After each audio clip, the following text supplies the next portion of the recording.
ఇది Ola S1 X Plus 4 kWh battery కెపాసిటీతో వచ్చే Gen 3 స్కూటర్.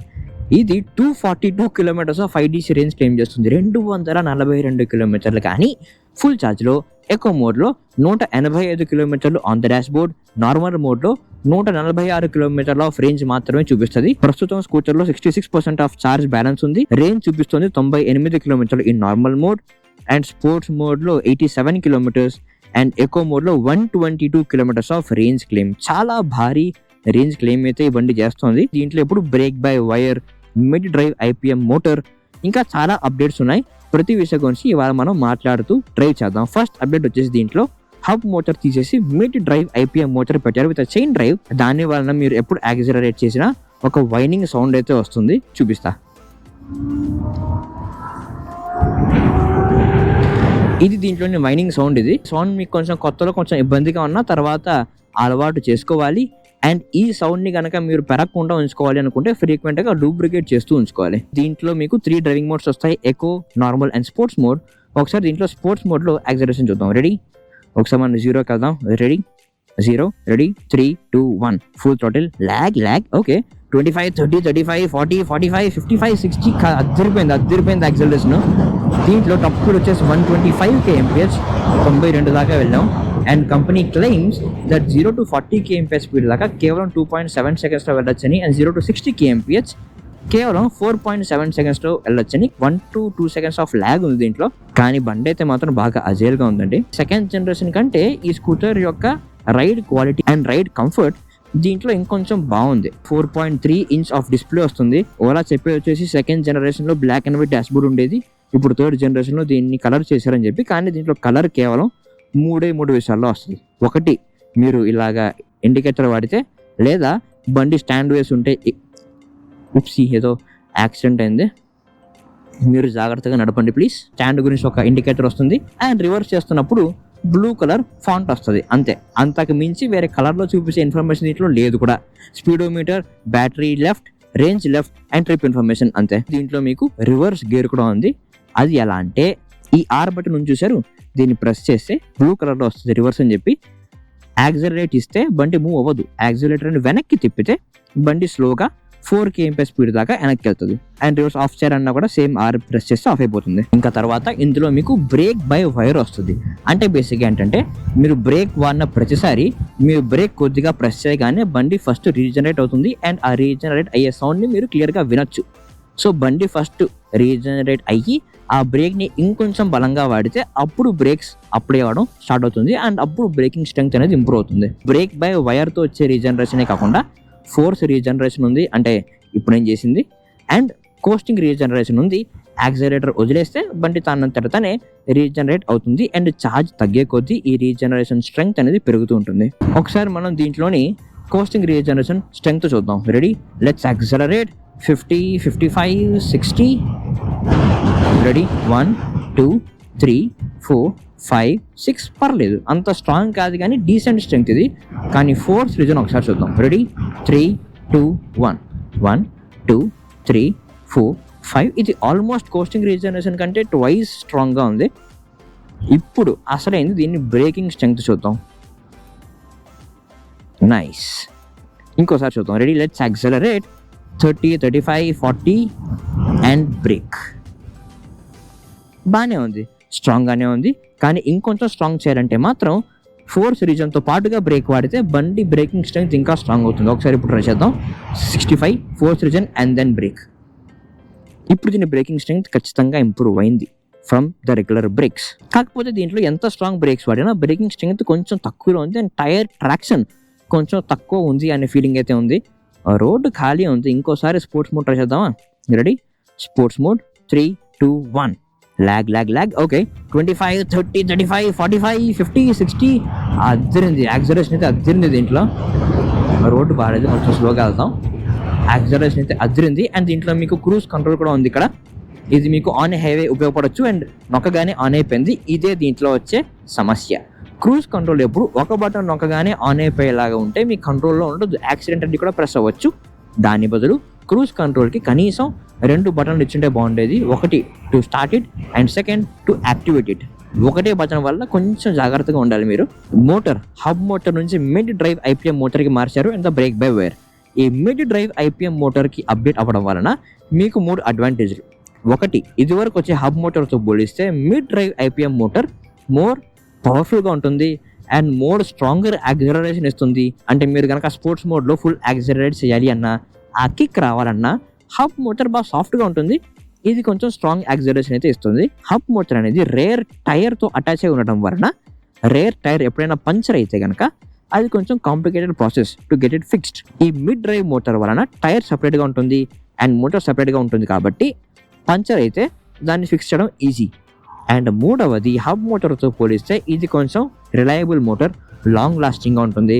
అండ్ ఆ చైన్ని కనుక మీరు బాగా మెయింటైన్ చేయగలిగితే చైన్ కూడా అంత ఈజీగా తెగదు అండ్ లాంగ్ లాస్టింగ్గా ఉంటుంది. సెకండ్ జనరేషన్తో పోలిస్తే ఈ జనరేషన్లో బండి లెంగ్త్ పెరిగింది, హైట్ తగ్గింది అండ్ ఎర్గోనామిక్స్ ఆల్మోస్ట్ ఒక స్వీట్ స్పాట్తో వచ్చిందేమో అనే ఫీలింగ్ అయితే ఇస్తుంది నాకు. అండ్ S1X Plusలో ఇది వరకు మీకు రబ్బరీ స్క్విషీ బటన్స్ వచ్చేది లైక్ S1 Pro, దాన్ని తీసేసి ఇప్పుడు ప్లాస్టిక్ బటన్స్ ఇచ్చారు. ఇది బాగా రెస్పాన్సివ్గా బాగా ఈజీ టు క్లిక్గా ఉంది. ఇన్ఫాక్ట్ నాకు తెలిసి S1 Pro ప్లస్లో కూడా 820 ప్లాస్టిక్ బటన్స్ తేవాలి. ఈ ప్లాస్టిక్ బటన్స్ యొక్క బిల్డ్ క్వాలిటీ అంత పెద్ద బాగాలేదు, కానీ అట్లీస్ట్ ఆ స్క్విషీ బటన్స్తో పోలిస్తే ఇది బాగుంది. అండ్ దీంట్లో మీకు పాస్కోడ్ రాదు. X Plusలో ఇది వరకు పాస్కోడ్ వచ్చేది, 5 digits ఆఫ్ పాస్కోడ్. మీరు ఆ స్క్విషీ బటన్స్తో నొక్కి అన్లాక్ చేసేలా ఉండేది. బూట్ చేయాలన్నా కూడా చాలా పెద్ద లాంగ్ ప్రాసెస్ అనమాట. ఫస్ట్ అన్లాక్ చేసి తర్వాత లాంగ్ ప్రెస్ చేస్తే అప్పుడు వచ్చేది. దాన్ని తీసేసి ఇప్పుడు ఒక ఫిజికల్ కీ ఇచ్చారు. Now it is much more easy to use. So ఇప్పుడు టెక్నికల్గా చూస్తే S1Xకి X Plusకి only difference is in the motor strength. Seat comfort బాగానే ఉంది. రోడ్ బాగాలేకపోయినా ఇదే రోడ్లో S1 Pro ప్లస్లో వచ్చినప్పుడు వీపు చాలా నొప్పి పెట్టింది. దీంట్లో బాగానే ఉంది. ఓకే, పాట్ హోల్ వెళ్తాం ఇందులో నుంచి. నైస్, బాగానే ఉంది. దీంట్లో మీకు front telescopic suspension, rare monoshock suspension and ట్రాఫిక్లో అయితే 4th జనరేషన్ ఉన్నందున బ్రేక్స్ పడే అవకాశం చాలా తగ్గిపోయింది. జస్ట్ స్లో చేయాలంటే మీరు జస్ట్ 4th రీజన్ ఇస్తే చాలు, బండి పూర్తిగా స్లో అయిపోతా ఉన్నది. రైడ్ అండ్ పెర్ఫార్మెన్స్ పక్కన పెట్టేస్తే ఈ బండి గురించి మాట్లాడడానికి చాలా విషయాలు ఉన్నాయి. ఇప్పుడు ఇక మాట్లాడదాం. మరి నన్ను ఇంప్రెస్ చేసింది దీని పెర్ఫార్మెన్స్ అండ్ రైడింగ్ కంఫర్ట్. దానికి చాలా పెద్ద క్రెడిట్ ఇవ్వాలి to this seat comfort and suspension. అవే సీట్సే S1 Pro అండ్ Pro Plusలో వచ్చే సీట్సే, కానీ Pro Plus కంటే కూడా దీంట్లో సీట్ కంఫర్ట్ చాలా బాగుంది. Thanks to the front telescopic suspension and rear monoshock suspension. అవి రెండు హార్డ్గా ఉన్నాయి. హార్డ్గా ఉన్నప్పటికీ the harder suspension with the build quality and the seat comfort ride చాలా బాగా అనిపించింది. S1 Pro Plus నాకు ఎటువంటి రోడ్లో అయితే నాకు బాగా వీప్ ఇబ్బందిగా అనిపించిందో, కాస్త టైల్ బోన్ దగ్గర కాస్త నొప్పేసిందో, అదే రోడ్లో నేను దీన్ని డ్రైవ్ చేసి చూశాను. I drove about 100 to 150 kilometers on a highway. Cruise చేస్తూ టాప్ స్పీడ్ దాకా వెళ్ళాను, బ్యాక్ డోర్స్లోనూ వెళ్ళాను. కానీ దీంట్లో నాకు మంచి రైడ్ కంఫర్ట్ వచ్చింది దాని S1 Pro Plus. And next దీని టైర్స్. దీంట్లో మీకు 12-inch స్టీల్ వీల్స్ వస్తాయి విత్ 90/90 క్రాస్ సెక్షన్. కానీ ఫ్రంట్లో disc brake, rear drum brake వస్తుంది. బ్రేక్స్ గురించి అతి ముఖ్యమైన విషయం మాట్లాడాలి. దీంట్లో వచ్చే first update brake by wire. Front disc brake, rear drum బ్రేక్తో పాటు మీకు బ్రేక్ బై వైర్ వస్తుంది. అంటే బేసిక్గా ఏంటంటే మీరు ఎప్పుడు బ్రేక్ వాడినా బ్రేక్స్ కొద్దిగా ప్రెస్ చేస్తే ఫస్ట్ బండి రీజనరేట్ అవుతుంది. బ్రేక్స్ని ఇంకొంచెం బలంగా వాడితే అప్పుడు బ్రేకింగ్ స్ట్రెంగ్త్ ఇంప్రూవ్ అవుతుంది. అంటే మీకు దీనివల్ల ఎప్పుడు కోస్టింగ్ రీజనరేషన్ ఉంది, ఫోర్స్ రీజనరేషన్ ఉంది అండ్ బ్రేక్ బై వైర్ వల్ల వచ్చే బ్రేకింగ్ రీజనరేషన్ కూడా ఉంది.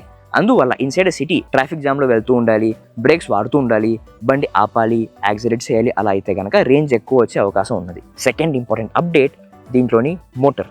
దీంట్లో మీకు ఇప్పుడు మిడ్ డ్రైవ్ ఐపీఎం మోటార్ వస్తుంది విత్ చైన్ డ్రైవ్. యాక్సిలరేట్ చేసే ప్రతిసారి ఒక వైనింగ్ సౌండ్ వస్తుంది. ఇక్కడ నుంచి ఆ వైనింగ్ సౌండ్ని మీరు కంట్రోల్లో ఉంచుకోవాలి. ఎక్కువ పెరగకుండా చూసుకోవాలి అంటే మీరు ఫ్రీక్వెంట్గా దాన్ని లూబ్రికేట్ చేస్తూ ఉండాలి.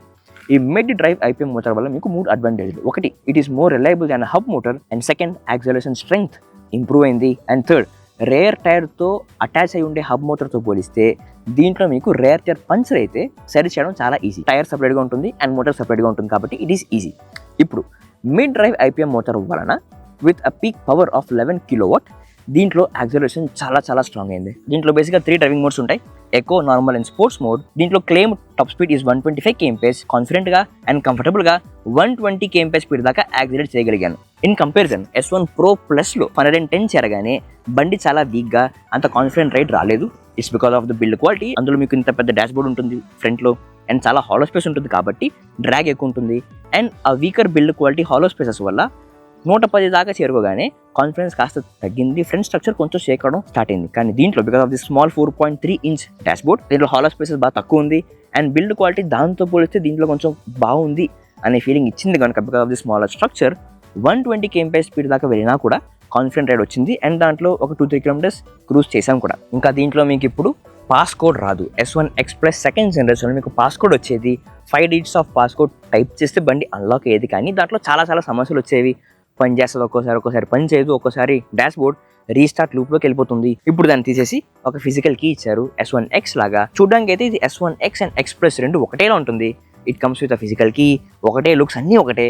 ఒకే ఒక డిఫరెన్స్ ఏంటంటే strength of the motor. Acceleration S1 Xలో తక్కువ ఉంటుంది, S1 X+లో స్ట్రాంగర్ యాక్సెలరేషన్ ఉంటుంది. అండ్ ఈ ఫిజికల్ కీ కూడా అంత పెద్ద బాలేదు. దీని బిల్డ్ క్వాలిటీ అంత బాలేదు. మీరు కొంచెం ప్రశాంతంగా నిదానంగా వాడితే ఓకే, కానీ మీరు ఏదో హడావిడిలో ఉన్నారు అంటే మాత్రం కరెక్ట్గా పని చేయదు.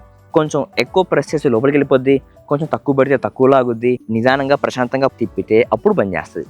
అలా చేస్తే కనుక you are open to 34 liters of storage. ఇందులో నా రెయిన్ కోట్, నా GoPro బాక్స్, నా లంచ్ బాక్స్, చార్జర్ అన్ని పెట్టినా కూడా చాలా స్పేస్ ఉంది. ఇంకా కాకపోతే దీంట్లో మీకు బూట్ ల్యాంప్ రాదు. అంతేకాకుండా you have 2 sockets in the front and ఒక హ్యాంగర్ ఉంది up to 3 kilos. And you have the front foot board. Important point దీని build quality. Foot board S1 Pro Plus లాగే ఇందులో కూడా వీక్గానే ఉంది. దాన్ని స్ట్రెంగ్తన్ చేయడానికి ఈ కస్టమర్ ఒక ఎక్స్ట్రా యాక్సెసరీ కొన్నారు.